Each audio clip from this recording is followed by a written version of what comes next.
El Silbón, el lamento del pasado. En el año 1965, en lo más profundo de los llanos venezolanos, vivía una familia humilde en una pequeña finca al borde de una zona boscosa. Marcos, el padre, era conocido por ser un hombre trabajador y un excelente cazador. Su hijo, Luis, apenas un adolescente, lo admiraba profundamente y soñaba con seguir sus pasos. Sin embargo, algo oscuro siempre había rondado a la familia. Una advertencia de generaciones pasadas sobre una presencia que habitaba en los llanos durante las noches más silenciosas. El abuelo de Luis había contado historias sobre el Silbón, pero las consideraban meros cuentos de fogata para asustar a los niños. Un día, Marcos y Luis salieron a cazar al anochecer. Las lluvias habían cesado y el terreno estaba seco, perfecto para rastrear animales. Sin embargo, en lugar de la usual brisa cálida, un aire frío y cortante recorrió el lugar. Luis lo sintió primero, un escalofrío que le recorrió la espalda como un mal presagio.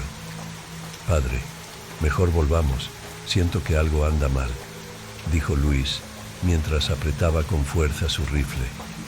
Marcos, acostumbrado a las supersticiones, le restó importancia y continuó adentrándose en el bosque, seguro de que encontrarían algún venado antes del amanecer. Pero conforme caía la noche, la tensión en el aire se volvió palpable.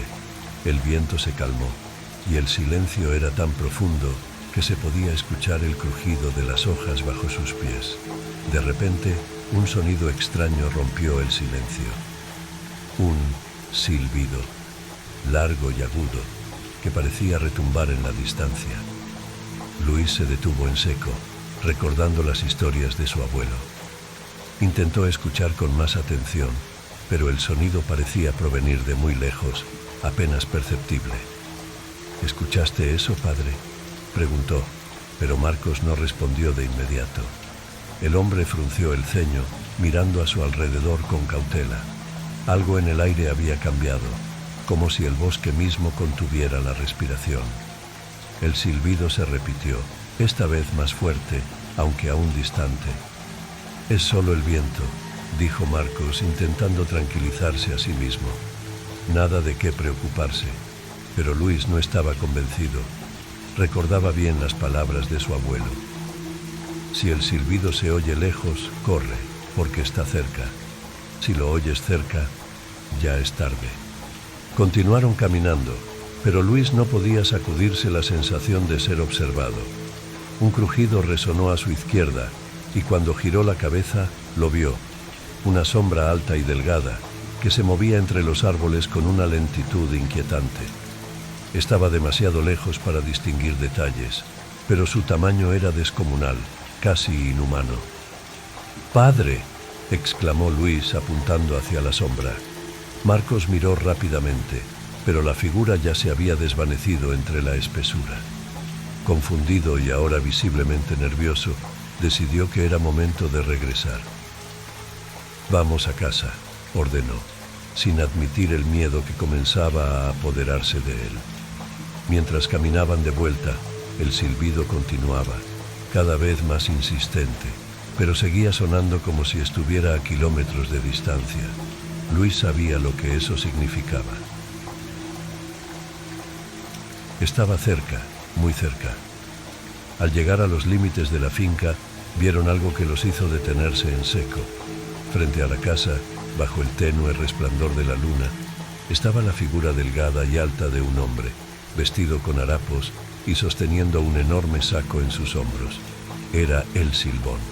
Sus huesos sobresalían de su piel flácida y pálida, y su rostro, o lo que quedaba de él, estaba oculto bajo la sombra de un sombrero grande y gastado. El aire frío se hizo insoportable, y entonces Marcos lo comprendió. El silbido siempre había estado demasiado lejos. El hombre del saco se movió lentamente hacia ellos, y Luis, paralizado por el terror, apenas pudo reaccionar.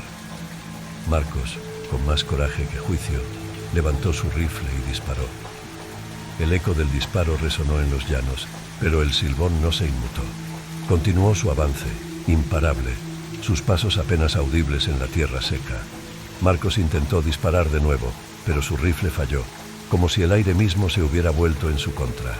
En un movimiento rápido y brutal, el Silbón se abalanzó sobre él, sujetándolo con una fuerza inhumana. El saco cayó al suelo, y cuando se abrió, el horror se reveló. Estaba lleno de huesos, pero no de desconocidos. Eran los huesos de hombres y niños que habían desaparecido de la región a lo largo de los años. Luis gritó, pero fue en vano. Marcos cayó al suelo, su cuerpo sin vida y su rostro marcado por un terror indescriptible. El Silbón se giró hacia Luis, pero esta vez no avanzó. En lugar de eso, recogió su saco y desapareció en la oscuridad, dejando un silencio mortal a su paso.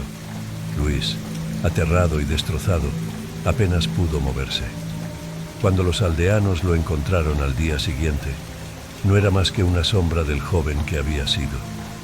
Los pocos que se atrevieron a escuchar su historia se estremecieron, recordando la advertencia olvidada de sus ancestros. Desde esa noche, Luis supo que la maldición de El Silbón no moriría con su padre. Siempre que el viento se calmara y el silbido resonara en la distancia, él estaría cerca, siempre acechando, buscando nuevas víctimas para llenar su saco de huesos.